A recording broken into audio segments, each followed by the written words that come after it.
మీద కర్ణాటక రాష్ట్రం మరి తెలంగాణలో ఉండే రేవంత్ రెడ్డి చీఫ్ మినిస్టర్, ఆంధ్రలో ఉండే చంద్రబాబు నాయుడు వీళ్ళిద్దరితోని కుమ్మక్కై అక్రమంగా ప్రాజెక్టులు ఇక్కడ కడుతున్నారు. మరి ఒకవేళ నిజంగా అక్రమ ప్రాజెక్టులు కడితే ఇప్పుడు మేము ఇప్పుడే చూసినాము, కడుతూనే ఉన్నారు ఇక్కడ అక్రమంగా ప్రాజెక్టులు. Krishna river management board permission లేదు, తుంగభద్ర బోర్డు పర్మిషన్ లేదు, వాళ్ళు ఇష్టం వచ్చినట్లు ప్రాజెక్టులు కట్టుకొని ఉన్నారు. మరి ఒకవేళ నిజంగా ఈ ప్రాజెక్టులన్నీ కంప్లీట్ అయిపోతే నడిగడ్డ అంటే అలంపూర్ నియోజకవర్గం, అదేవిధంగా గద్వాల నియోజకవర్గానికి ఒక్క చుక్క నీళ్ళు కూడా రావు. రైతులందరూ కూడా ఆకలి చావులు చేస్తారు. తాగునీరు దొరకదు, సాగునీరు దొరకదు. మరి ఇప్పటికే తెలంగాణ చాలా ఇబ్బందుల్లో ఉన్నది ఈ రేవంత్ రెడ్డి దుష్ట పాలన వల్ల, కాంగ్రెస్ దుష్ట పాలన వల్ల.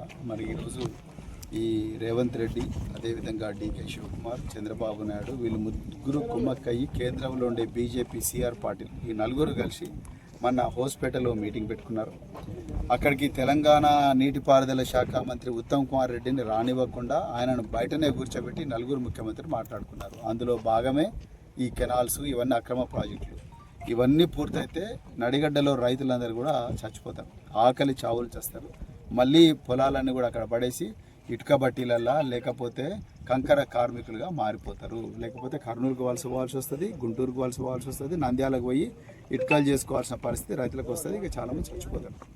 ఈ పరిస్థితి రాకూడదని ఇలా భారత రాష్ట్ర సమితి మాజీ ముఖ్యమంత్రి కేసీఆర్ గారి ఆదేశాల మేరకు ఈరోజు మరి కర్ణాటక ప్రాంతంలో ఈ రాజోలి బండ డైవర్షన్ స్కీమ్ హెడ్ దగ్గరికి మేము ఇక్కడికి రావడం జరిగింది. మా ప్రశ్న ఏంటంటే, మరి కర్ణాటక పైన ప్రాజెక్టు కడుతుంది, ఇక్కడ కూడా కొత్త ప్రాజెక్టు కడుతుంది 2 TMCలది. ఎవరి పర్మిషన్ తీసుకొని కడతా ఉన్నారు? మరి తెలంగాణ ముఖ్యమంత్రి రేవంత్ రెడ్డి గారు ఏం చేస్తున్నారు అంటే, తెలంగాణ ప్రయోజనాలను దెబ్బతీసే విధంగా పాలమూరులో పుట్టి నేను పాలమూరు బిడ్డను అని చెప్పుకున్న రేవంత్ రెడ్డి గారే కళ్ళు మూసుకొని కూర్చొని ఉంటే, ఇవాళ భారత రాష్ట్ర సమితి మా మాజీ మంత్రులు శ్రీనివాస్ గౌడ్ గారు, అదేవిధంగా లక్ష్మారెడ్డి గారు, జైపాల్ యాదవ్ గారు, మా ఎమ్మెల్సీ వెంకటరామరెడ్డి గారు, మేమందరం కూడా మాజీ ఎమ్మెల్యేలు అందరం కూడా ఈరోజు ఇక్కడికి రావడం జరిగింది.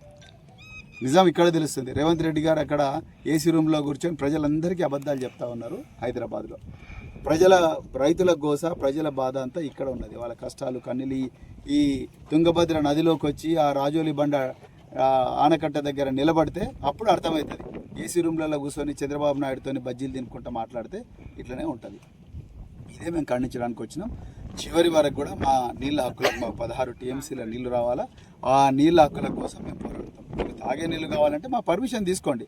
కర్ణాటక, తెలంగాణ 2 కలిసే బతకాలనుకుంటున్నాయి. మేము ఒకరికొకరు కొట్లాడుకోవాలని అనుకోవడం లేదు. కానీ మా హక్కులు ఏవైతున్నాయో మా హక్కులను గౌరవించాలి. మా రైతులేమో ఎండిపోవాలి, మీ రైతులు బాగుపడాలంటే అది కరెక్ట్ కాదు. ఇద్దరు అన్నదమ్ములు ఉన్నప్పుడు అన్నదమ్ములు ఇద్దరు కూడా పంచుకోవాలని ఆ రోజు మరి తెలంగాణ ఆనాడు గతంలో ఉండే పాలకులు ఇక్కడ రాజోలి బండ డ్యామ్ కట్టింటూ ఇక్కడ నుంచి మాకు 87,000 ఎకరాలకు నీళ్లు రావాలా. మాకు 87,000 ఎకరాలు కాదు కదా, 30,000 ఎకరాలకు కూడా నీళ్ళు రాని పరిస్థితి. పైన వాళ్ళే గుంజుకుంటున్నారు. మరి ఇక మాకు ఎప్పుడు నీళ్ళు వస్తాయి? ఆ బాధ చూడలేక, రైతుల కష్టాలు చూడలేక ఇలా మేము అన్నీ వదులుకొని అలా ఇక్కడికి వచ్చినాం.